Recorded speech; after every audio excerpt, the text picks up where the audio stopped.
we were talking a little bit about the president's speech to Congress last night, and one aspect that I wanted to talk to you about is tariffs, because he brought that up, and of course, the new tariffs have gone into effect, and some of our trading partners are already retaliating, and the markets are having reactions one way or the other. So, what do you think about? He talks about tariffs as a way to raise money. Is it?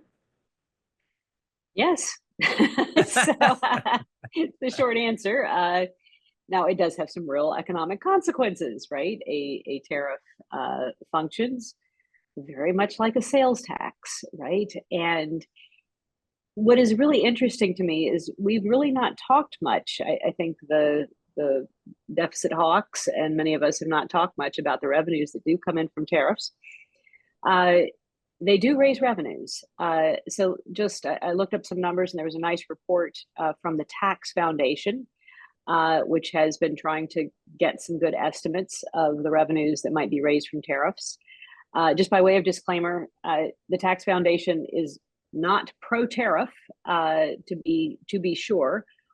And additionally, one other challenge with estimates of tariffs is we don't actually have a lot of experience as a country, or uh, as a globe, even with tariffs of the scale and size that Trump has, for instance, just imposed on Canada and Mexico. And so we don't have good modeling of the impact it might have. And by that, I mean, when you impose a tax or a tariff, there are behavioral impacts. People switch away. People, for instance, perhaps invest in this country, or they stop buying things. And we have some good modeling for regular old taxes because we have a lot of experience with them, and at the state level, local, federal level. But we don't have a lot of experience with how people will switch, how they will substitute, how they will change doing business in response to tariffs. So, with all of those caveats, lots of asterisks around these numbers, the Tax Foundation estimates that the current tariffs on China, Canada, and Mexico will raise between $230 and $300 billion a year, or 2.6 trillion over 10 years, right? And I would point out that would substantially offset the Tax Cut and Jobs Act. A lot of the proposals out there to keep those tax cuts in place. However, there are also estimates of what that impact would be on the average household. So, under the Tax Cut and Jobs Act, the average household will continue to have the benefit of certain tax cuts. They will be extended, but all of that money will go right out the door to pay for the tariffs, because those are essentially sales tax increases. And if you think about Target, for instance, imagine walking into a Target supermarket, almost everything in there is made in China.